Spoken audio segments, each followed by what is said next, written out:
头还早。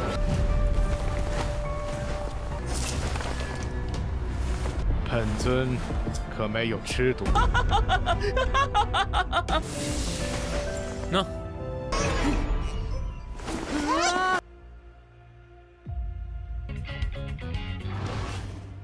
Setelah Tuan Qinlong memberikan pernyataan, mereka diberikan hak untuklah memilih mau berada di pihak mana, dan dia tidak akanlah mengejar pilihan mereka ataupun menantangnya ya. Alhasil, satu persatu dari mereka langsunglah mundur. Dan Tuan Qinlong memberikan sebuah peringatan kepada Qihai, beritahulah orang-orang yang berada di belakangnya untuk bertemu dengan dirinya di Laut Netherworld. Dia akanlah menyambutnya dengan begitu hangat. Alhasil ya, mereka semua langsunglah bubar. Setelahnya, Qinan meminta maaf sebab dia tidak menyangka kalau kejadian ini malah semakin bertambah buruk. Tetapi Tuan Qinlong sama sekali tidaklah mempermasalahkannya dan juga tidak menyalahkan Qinan. Karena untuk masalah seperti ini tidaklah diduga-duga. Justru Qinan telah membuat sebuah permainan yang begitu sangatlah baik. Layaknya dia telah bermain catur dan lebih unggul daripada lawannya. Sebab berkat dari Qinan, mereka akhirnya mengetahui siapa yang akan setia dengan tanah suci Qinlong dan juga siapa yang akanlah menjadi musuh mereka. Namun untuk Qingsan, dia masihlah tidak terima dengan mempertanyakan kepada gurunya apakah perkataan dari Qihai itu ada benarnya, dan Master Duanmu langsunglah mengiyakannya. Dia pun memberikan beberapa obat-obatan yang telah dibuat oleh Qihai serta bunga transformasi 9. Ketika diperiksa, benar saja kalau Qihai selama ini memang membuat sebuah pil ramuan penyembuhan, tetapi ramuan penyembuhan tersebut terdapat sebuah racun.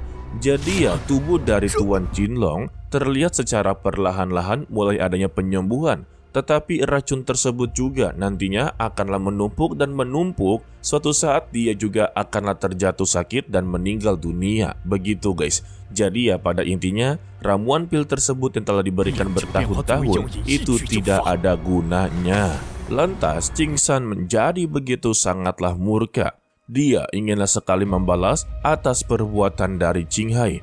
Tetapi ya, untuk Master Duanmu, Master Leng Fei, meminta kepadanya janganlah terburu-buru. Karena masih ada orang yang berada di belakangnya yang perlu untuklah diwaspadai. Dan mungkin saja masih ada rencana kedua untuklah menghabisi nyawa dari Tuan Qinlong. Contohnya seperti rencana pertama ini, yang dimana membujuk Qinan untuklah pergi ke Pulau Wuzong untuklah meninggal dunia. Dan mereka akanlah menggunakan bunga transformasi 9 untuklah menghabisi nyawa dari Tuan Qinlong.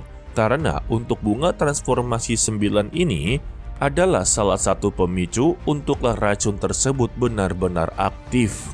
Jadi pada intinya, rencana ini adalah rencana yang begitu sangatlah jahat dan kejam. Karena sekalinya bergerak, dua nyawa akanlah melayang. Yang mati itu ya pasti Qinan dan juga Tuan Qinlong.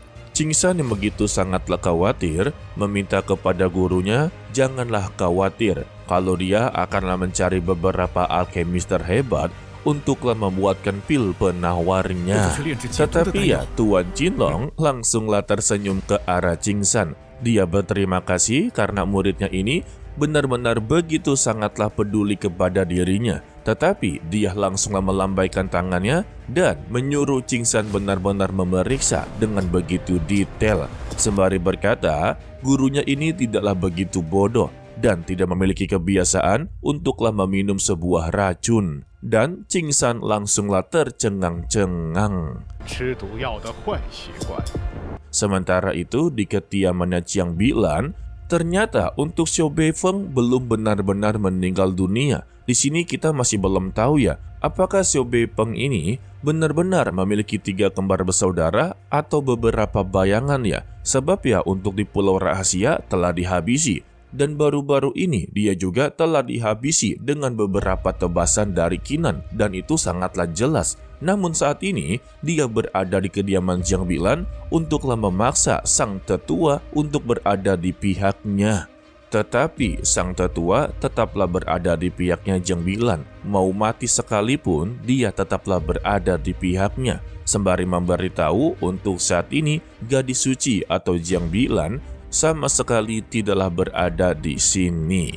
Tetapi ya tetap saja So Bepeng langsunglah mempertanyakan lagi. Sembari mengancam, orang bijak haruslah tahu kapan dia mundur. Jadi, kemana perginya wanita jalang tersebut?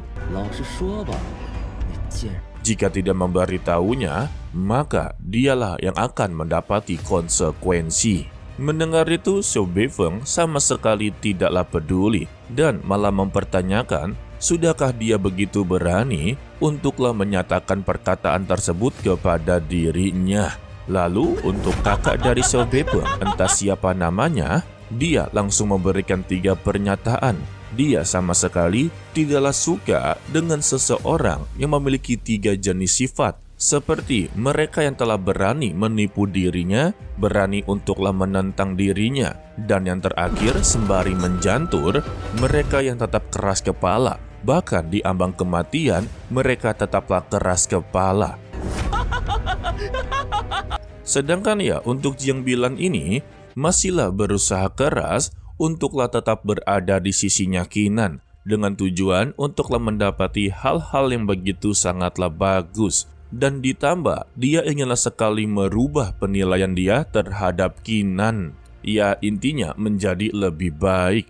Tetapi kedatangan dia ke kediamannya Qinan langsunglah diusir oleh Xian Miao Miao sembari membuang beberapa peralatan mediator alkemisnya. Sembari diperingatkan, dia memang pernah untuklah menyelamatkan Qinan, tetapi janganlah pernah berharap untuklah berada di dekatnya, karena dia adalah musuh mereka. Dan Jiang Bilan langsunglah menyatakan, kali ini dia sudah benar-benar berbeda. Dirinya tidak akanlah menyakiti Qinan kembali.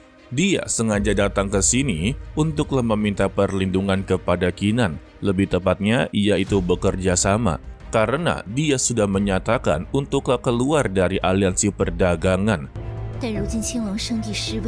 Dan saat ini situasinya dia sedanglah dikejar-kejar dan nyawanya dalam bahaya besar. Ditambah untuk tanah suci Qinlong ini sedanglah mengalami kemunduran. Apalagi untuk Tuan Qinlong yang telah terluka dengan beberapa ramuan racun tidak memiliki kesempatan untuklah melindungi dirinya. Tetapi Xian Miao Miao hanya menganggap itu adalah sebuah cerita belaka saja. Begitu juga dengan Qinan, dia menolak untuklah melindunginya.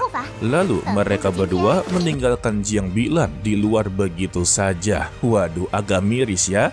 Tetapi tidak lama dari itu juga, Qinan langsunglah keluar dengan memberikan sebuah ramuan pil penyembuhan untuklah luka-luka yang dia dapati dari aliansi perdagangan. Sembari mengucapkan, jika memang aliansi perdagangan masih mencoba untuklah melindunginya, maka janganlah pernah berpikir kalau dia ini adalah orang yang begitu sangatlah istimewa. Karena sebetulnya, Jiang Bilan dianggap seperti seekor anjing yang telah dipelihara oleh para pihak aliansi perdagangan. Mereka akanlah dimanfaatkan dan juga akanlah ditinggalkan jika benar-benar tidak berguna lagi. Ya kehidupannya 11-12 sama anjing peliharaan lah. Tetapi yang menurut Mimin, nasibnya lebih baik menjadi anjing peliharaan daripada nasib seperti Jiang Bilan, layaknya seperti budak atau boneka guys. Lalu Qinan memberikan sebuah penjelasan ataupun pencerahan kepada dirinya. Jika dia terus-terusan berada di aliansi perdagangan, maka dia tidak akan pernah bisa untuklah berkembang, apalagi untuklah maju. Sebab kehidupannya benar-benar diatur dan juga dibatasi. Dia pun memberikan sebuah percontohan kepada Xian Miao Miao kalau kehidupan mereka berdua ini sungguh begitu sangatlah berbanding jauh. Yang satu benar-benar dikekang dan diatur, yang satu lagi benar-benar begitu bebas, hanya mengikuti kata pikiran serta kata hatinya. Jadi dia terserah untuklah memilih, mau hidup diatur atau mau hidup dengan begitu bebas seperti mereka berdua. Dan Qinan memberitahunya, hidup adalah sebuah pilihan. Dan orang lain tidak berhak untuklah mengganggu semua itu. Betul sekali guys, hidup kita ya hidup kita. 小男子，你说什么？ Setelah dari semua itu juga, Qinan dan juga Xian Miao pergi dari sana. Dari semua pencerahan tersebut, tampaknya hati dari Jiang Bilan sudah benar-benar begitu matang untuklah meninggalkan aliansi perdagangan. Ya, sepertinya ya, karena saat ini dia inginlah hidup seperti Qinan, yaitu memiliki kebebasan tanpa adanya sebuah aturan. Sesingkatnya, Qinan dan juga Xian Miao telah berada di salah satu tempat yang barusan ditemukan oleh Xian Miao guys. Lalu Xian Miao langsunglah mengubah tubuhnya menjadi mode dewasa dan meminta kepada Qinan untuklah melindungi dia selagi membentuk sebuah formasi. Tanpa basa-basi ya, Qinan langsunglah berkeliling di wilayah tersebut. 你没有那个命。